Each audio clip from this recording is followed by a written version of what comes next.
Muy buenas tardes. Gracias por estar con nosotros una vez más en esta programación en español del Canal 17. Les saluda Pedro Corzo, periodista de Radio Martí. Hoy vamos a abordar la situación de América Latina y los resultados que esta última cumbre de las Américas, la sexta, que se celebró en Cartagena de Indias, Colombia, una bellísima ciudad, pues pueden tener en el futuro político y económico del hemisferio. Por supuesto, también vamos a conversar sobre la influencia, el trabajo que puede realizar Estados Unidos a favor de la democracia y el fortalecimiento económico de nuestros países. Para abordar ambos temas, que son un poco complicados y extensos, pues hemos invitado a dos personas conocidas por ustedes, Héctor Caraballo, analista político demócrata, y José Venegas, analista político argentino, que nos visita y que nos va a poner muy al tanto de lo que acontece en el Cono Sur. Así que gracias a ustedes y gracias a José Venegas y a Héctor Caraballo. Buenas tardes, Pedro. José, iniciando el tema en caliente para no perder tiempo, ¿cómo tú evalúas esta sexta cumbre de las Américas? ¿Consideras que los demócratas tuvieron el protagonismo adecuado o que fueron los líderes populistas, estos que defienden una especie de despotismo electoral, los que se llevaron la palma? Bueno, es otra reunión de tipo multilateral donde se confirma esta tendencia a que los países llamados del ALBA tomen un protagonismo político muy alto, probablemente porque los otros, que además son mayoría, los países democráticos en Latinoamérica son la mayoría, han cedido cierto lugar.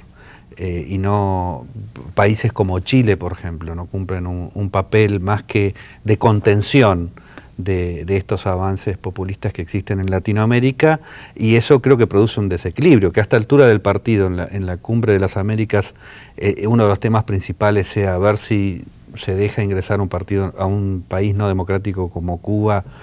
Me parece que está como fuera de tiempo, ¿no? Y a mí me parece, José, que en particular que el presidente Juan Manuel Santos, un país que ha sido objeto de subversión por décadas, desde el gobierno cubano que auspició la subversión, el descontrol, el establecimiento de un régimen totalitario en Colombia, pues haya utilizado en su discurso de apertura el tema cubano sin haber demandado que en Cuba, sin haber expuesto que Cuba tiene que producir cambios claros y precisos en relación a los derechos humanos y a la democratización. No sé qué opina Caraballo al respecto. Mira, indudablemente, pero también tienes que contar con que no ha sido el primer presidente colombiano en que ha tenido una posición con respecto al gobierno cubano en cierto sentido ambigua.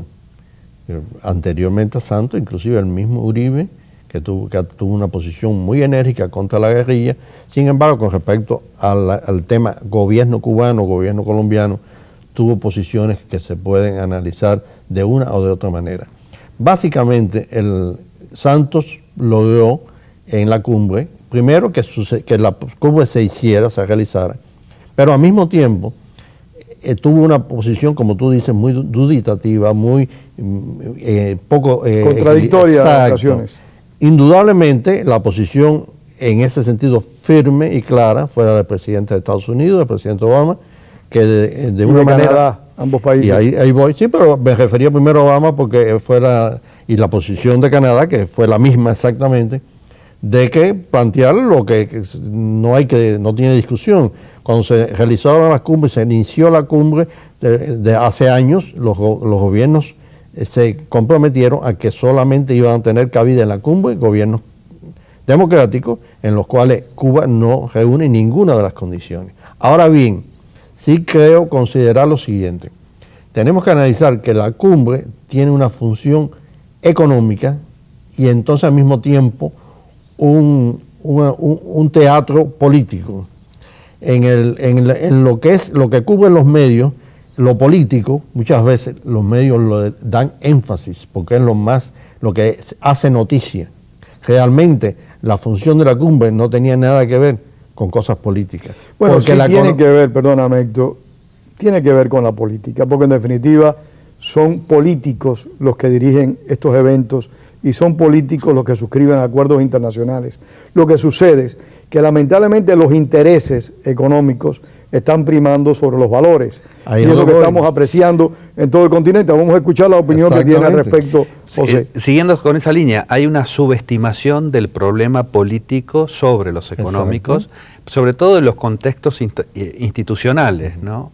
Entonces, lo que hay es una expresión, sobre todo en Latinoamérica, de solidaridad entre gobiernos. Los gobiernos casi que se convierten en reuniones sindicales de gobiernos. Son gremios los gobiernos. Son como, hay una cuestión gremial de gobiernos que va a tener un efecto económico. O sea, de alguna manera hay una subestimación del contexto institucional que expresan esos gobiernos para que los negocios sean posibles, y vamos directamente a los acuerdos políticos. Es como que los acuerdos políticos están por encima de los acuerdos jurídicos, y esto es un gran problema. Y lo que es, yo creo, muy lamentable para nosotros, es que sean los países latinoamericanos los que expresan mayor solidaridad con el gobierno cubano, y donde no prime, digamos, la solidaridad con el pueblo cubano.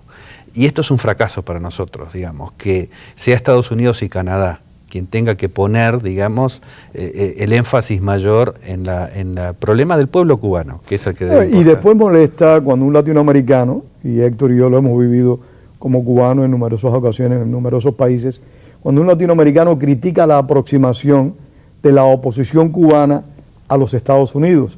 Y es que América Latina, a excepción, como conversábamos hace un momento, desde los tiempos de un don Rómulo Betancourt, a quien los cubanos demócratas estamos en una deuda eterna, un Luis Muñoz Marín, un José Figueres, eran dirigentes políticos realmente comprometidos con la democracia, con el pensamiento político democrático. Estas personalidades ahora no. Es que el problema es que en América Latina, desgraciadamente, históricamente, el discurso antiamericano es el discurso que utiliza todo el mundo en América Latina, desde la extrema izquierda hasta la extrema derecha.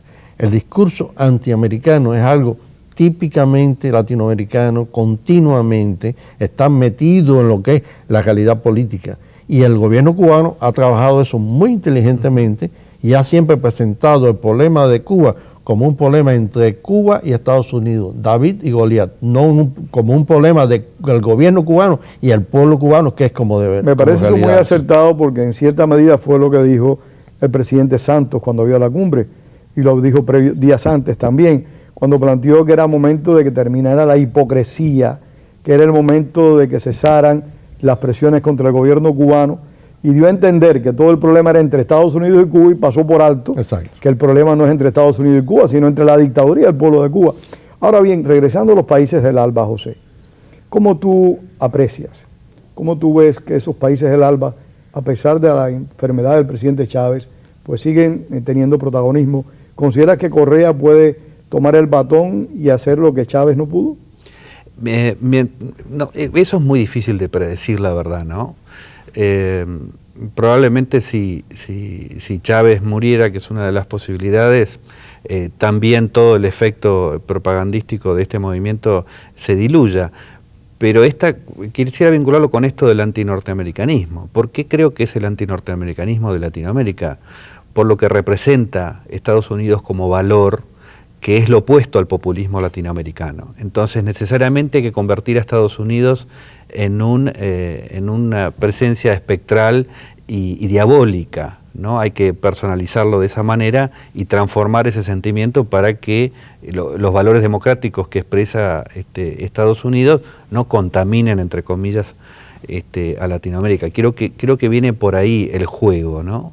Pero a su vez, me parece que es un problema nuestro, de los que tenemos sentimientos democráticos y a favor de la libertad en Latinoamérica. Esta cuestión es más que un problema de Estados Unidos, ¿no? Debemos verlo como un problema que tenemos nosotros. Ahora, Héctor, choca, y lo decía al principio del programa José, como líderes como Sebastián Piñera, Calderón, el propio Santos, pues callan ante realidades de los gobiernos populistas de América Latina, que es evidente que son desestabilizadores, evidentemente pueden generar crisis internas en todos estos países porque no tienen prejuicios para realizar eso. Pero ¿por qué esta gente no corre el riesgo y defienden los propios valores y ponen en riesgo su futuro? Bueno, primero, es que son políticos, y políticamente ni a Santos, ni a Calderón, ni a Piñera le interesa una confrontación con Cuba, porque políticamente... No solo en el caso cubano, lo estamos viendo... Sí, pero es que Cuba, para la izquierda de esos países, es el mito. Entonces, una confrontación con Cuba le lleva a Santos y le lleva a los otros a tener problemas en el apoyo o en la oposición de los grupos que más simpatizan con Cuba. Es una táctica política. Lo que quiero insistir es una cosa, es que lo económico se está yendo por encima de lo político. Y aunque en la prensa se le da más importancia a lo político, y pongo por ejemplo, porque es típico, la cumbre de Cartagena, lo económico en Cartagena fue esencial, porque cada año que pasa hay un mercado, hay acuerdos de libre comercio, cada día es un país nuevo. Cada país que entra en un acuerdo de libre comercio con Estados Unidos es un país que ha dado un paso por encima de lo político. Pero es un resultado paradójico, porque las cumbres de las Américas se originaron con la idea de generar un ALCA, una asociación latinoamericana de libre comercio, asociación que no logró concretarse. Sin embargo, Estados Unidos, como bien tú dices, continúa ampliando su espacio con relaciones privilegiadas de ambas partes, con un número importante de naciones latinoamericanas. Sí, eso se perdió en Mar del Plata, ¿no? Esa posibilidad. Ahora... ¿Tuvieron los Kirchner algún... Sí, tuvieron mucho que ver. Yo creo que dijiste una palabra clave que nos tiene que preocupar. El problema del costo político. Y creo que en Latinoamérica, estoy hablando de los países democráticos, hay una cierta mediocridad, ¿no? Porque en la política, como en los negocios, no es cuestión de evitar costos, sino de obtener ganancias. Un buen empresario es el que asume los costos para obtener una ganancia. Y creo que un buen político también. Pero tenemos políticos que están tratando de evitar problemas, en vez de tratar de consolidar. Exactamente. Entonces, eso, en cambio, en la izquierda o en los países populistas, hay políticos de verdad que asumen todos los costos que tienen que asumir. Entonces, acá hay un desequilibrio.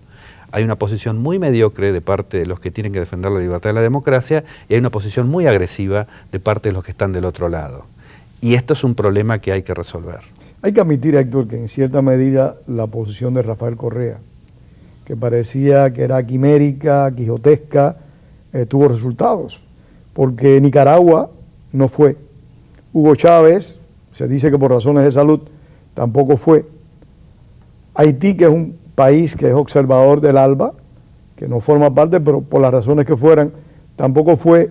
Y Correa fue el único que dijo en principio que si el gobierno cubano no participaba, si el tema de las Malvinas no se abordaba, pues no iba a asistir.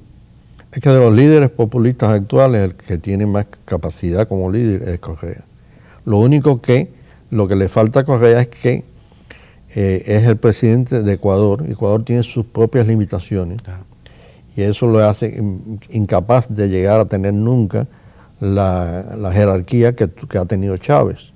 Porque Chávez no solo es porque es Chávez, y por su personalidad, que indiscutiblemente es bien interesante, sino por el hecho que es Venezuela. Es un país muy rico. Es un país muy rico. Es decir, Correa, indudablemente, mi opinión es que es el más capacitado de ellos, es el que tiene más capacidad para desarrollar un programa, el más peligroso en cierto sentido también, pero no es viable para tener una jerarquía de un líder continental, definitivamente por sus propios orígenes. José, tú que eres del Cono Sur, ¿por qué Cristina Fernández y en su momento su fallecido esposo Néstor Kirchner no se sumaron al ALBA cuando ellos de hecho defienden políticas que se parecen mucho a las del ALBA? Y no me refiero al tema del Rexol y otros problemas internos que vamos a abordar más adelante. Lo mismo te podría preguntar con José Mujica en Uruguay.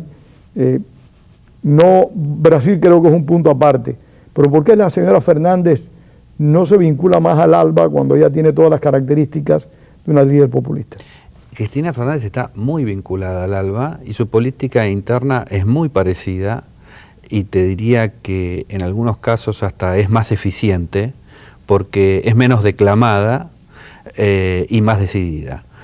El asunto es que frente a Estados Unidos han adoptado una posición intermedia porque es la que más les convenía. Digamos, han aprovechado esa situación para adoptar esa situación intermedia. Pero Argentina hacia adentro está siguiendo la misma política y todos los pasos que han seguido países como Venezuela o Ecuador.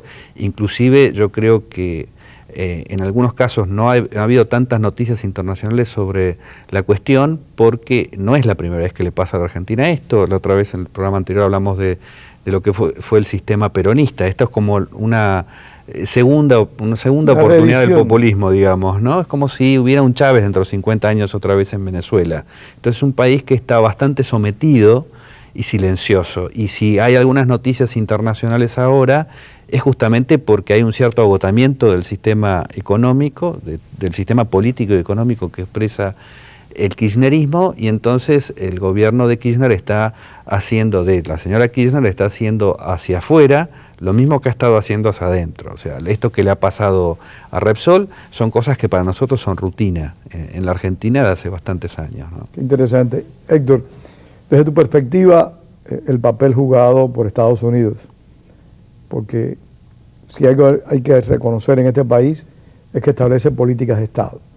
O sea, más que políticas de partido, son políticas de Estado, y lo vimos con la posición del presidente Obama en relación a Cuba. Pero más allá de Cuba, ¿cómo tú aprecias la posición de Estados Unidos hacia América Latina? ¿Consideras que se va a involucrar más en los problemas internos de América Latina? ¿Va a ser más solidario? ¿Va a buscar mayores alianzas con el hemisferio? Mira, indudablemente la política sigue siendo algo en que la percepción es muy fundamental. El gobierno de Estados Unidos está en estos momentos en una situación muy buena con respecto, comparativamente, a lo que era hace 10 años, hace 8 años, hace 5 años. En ese sentido, y por eso digo que es la percepción, porque a veces no tiene que ser exactamente la realidad. El hecho de, al asumir la presidencia de Estados Unidos, el presidente Obama, cambió por completo la forma en que el latinoamericano común veía la situación con respecto a Estados Unidos. Hubo una imagen distinta. Indiscutiblemente, el presidente Obama hasta ahora ha tenido una popularidad entre el pueblo latinoamericano inmensa, como nunca había tenido un presidente. Hasta el punto que hace poco se hicieron encuestas y era más popular que el presidente en cada país que se hacía la encuesta. Y eso influye en la forma en que a pesar de que Estados Unidos no ha demostrado tener una política hacia América Latina. Indudablemente, sí, por eso empezaba, porque la percepción política a veces es más fuerte que la realidad. La realidad es que Estados Unidos no ha desarrollado un plan completo, lógico, con respecto a América Latina. Ha faltado un plan coherente de las relaciones entre Estados Unidos y América Latina. Sí ha seguido, y lo que ha sido exitoso es que cuando vino el fracaso del mercado común de Estados Unidos en el ALCA, cuando vino ese fracaso, la técnica que se usó muy eficientemente es ir convirtiendo el ALCA en una realidad por pasos. Acuerdos bilaterales. Exacto. Y eso es lo que se ha estado logrando. La economía, vuelvo a insistir, cada día tiene un poder real muy superior a la política. La política, la política es lo aparente. Le está dando la el tiempo, economía José, es lo real. Le está dando el tiempo, la razón a Carlos Mar, José Venegas, cuando decía que la economía era fundamental, más importante que la política y que cualquier otra cosa. Desgraciadamente, yo creo que, bueno, el comercio civiliza, eso no hay ninguna duda de que el comercio lleva a eso, pero desgraciadamente creo que en este caso, al ser negocios facilitados por gobiernos, olvidarnos del contexto institucional es un problema en el mediano plazo, ¿no? No se sostiene una economía sin gobiernos controlados, digamos, ¿no? No creo que sea posible hacer esto. No se puede reemplazar la seguridad jurídica por la seguridad política. Eso es una lección, por ejemplo, que los españoles en la Argentina están aprendiendo ahora con esta cuestión de Repsol, ¿no? Háblanos un poquito de Repsol para que nuestros televidentes, Héctor y yo, por supuesto, aprender también. Bueno, el problema de Repsol empieza con la política petrolera de la Argentina a partir del año 2001, cuando hay una gran devaluación, una gran crisis y un control del precio del petróleo en boca de pozo y del gas, ¿no? Que hay una enorme brecha entre el precio interno y el precio internacional. esto hace que el gobierno quiera suplantar esto por un subsidio, enorme subsidio que tiene que sacar del presupuesto público para importar petróleo y gas. Y la suerte de Repsol ha sido que, en vista de ese precio, lo que ha hecho es disminuir la producción y tener prioridades de inversión fuera del país. Entonces, no... O sea, ¿de alguna medida se justifica la decisión de la señora Fernández? No es que se justifique, es que la política de Cristina Fernández lleva a que los incentivos para Repsol sean invertir fuera del país, por lo tanto saca ganancias. Cristina Fernández elige llamarle a esto vaciamiento, pero vaciamiento implica una forma de defraudación a los acreedores de una empresa fallida, cosa que Repsol no es. Repsol es una empresa que sus ganancias decide no invertirlas en la Argentina porque no están dadas las condiciones para que invierta. Entonces, y sería de poco provecho además que invirtiera en un negocio que no funciona. Pero la prioridad entonces de Repsol es quitar esas ganancias y acuerda con el gobierno de Néstor Kirchner el ingreso de un socio que no puso un centavo por ingresar al socio, que es directamente un enviado del kirchnerismo, 25% le regala prácticamente de YPF porque se lo financia propio Repsol la compra de las acciones, y hace 2 años que el kirchnerismo maneja YPF con la anuencia de Repsol. YPF, Yacimientos Petrolíferos Fiscales. Exacto, a través de ¿Eso no este era la socio... empresa estatal argentina del petróleo? Era una empresa estatal que en la década del 90 se privatizó, por impulso entre otros de Carlos Menem. y del gobernador Néstor Kirchner en su momento, y que después de la privatización llega el kirchnerismo y obtiene este 25% a través de una empresa amiga que era la que estaba manejando Repsol. Entonces, en todo esto, José y Héctor, hay un alto nivel de corrupción, evidentemente. Básicamente también hay una cosa, es que en Argentina hay el fenómeno peronista. El peronismo sigue incidiendo en la vida política del país durante décadas y décadas. Y esto es un fenómeno típicamente peronista. Y al mismo tiempo, la situación económica, de la política económica del gobierno actual, de la señora Kirchner, está en crisis.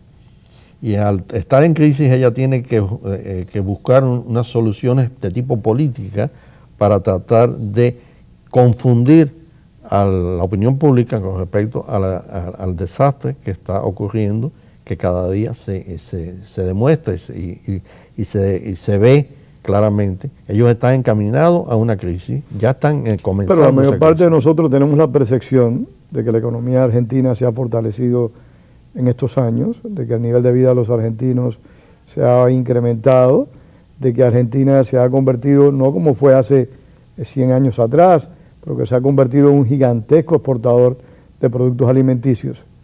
¿Eso es verdadero o es falso? Eso es verdadero. Las condiciones externas para el comercio argentino cambiaron drásticamente después del 2001 y digamos que la exportación agropecuaria viene a cumplir en el sistema político argentino lo que el petróleo significó para Venezuela. El sistema chavista, ¿no? Ahora, esto va más allá inclusive de la cuestión propagandística y del hecho de la distracción. Hay números más concretos en esta cuestión, ¿no?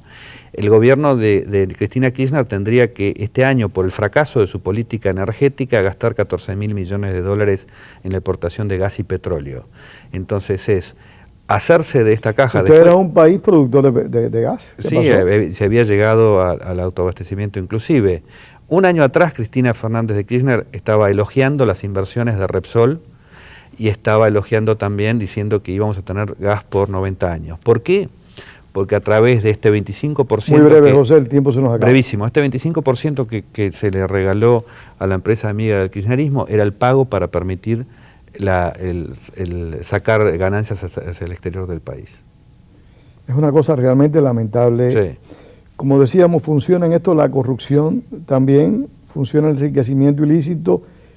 ¿Qué rol juegan en esto las Malvinas, José?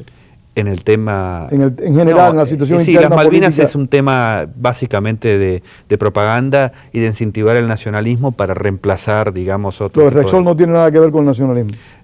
Lo de Repsol, el nacionalismo es un instrumento para quedarse con un negocio. En Malvinas es un instrumento propagandístico nada más.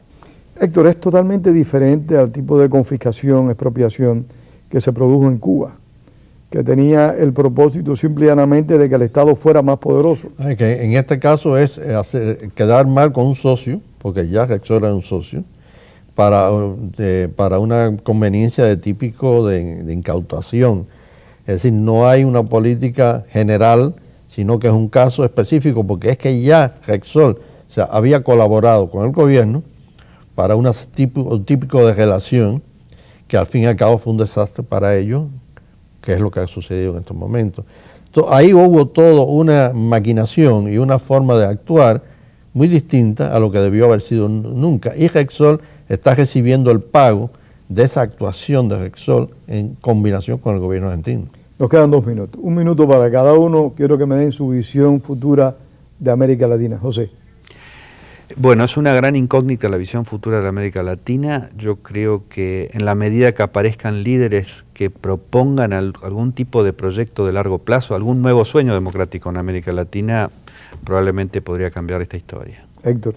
Indudablemente la política en América Latina está en crisis y todo se relaciona con la vida social y la vida política de todas las naciones. No hay una exclusión, todos están en crisis y esperamos que esa crisis sea resuelta con una serie de nuevos dirigentes, nuevas clases políticas que sean capaces de afrontar los grandes problemas que se encuentra el continente, dando con una visión más real y más avanzada y más moderna y menos mediocre que lo que hemos visto hasta ahora.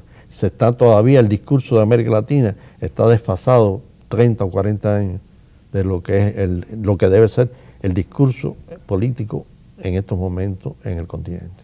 Lo que uno aprecia, José, es que el oportunismo y no la defensa de los valores es parte importante de la agenda de todo líder político, no solo los que ya están en el poder, sino también de los que vienen en la oposición. Vemos cómo los candidatos ya, por el mero hecho de ser candidatos, hacen concesiones sin demandar respeto a sus principios. El oportunismo, sí, llevado al máximo, ¿no? Por eso creo que no hay que analizar estos sistemas desde el punto de vista ideológico. La ideología es algo que se utiliza para justificar lo que quiero hacer hoy, punto.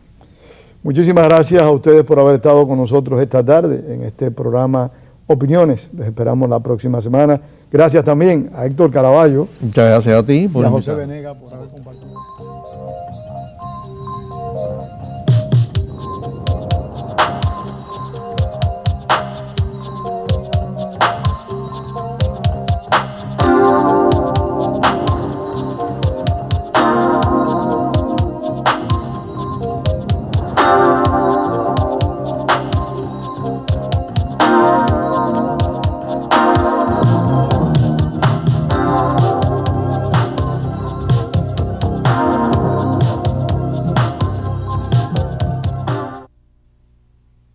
Estar conectado al Internet es importante.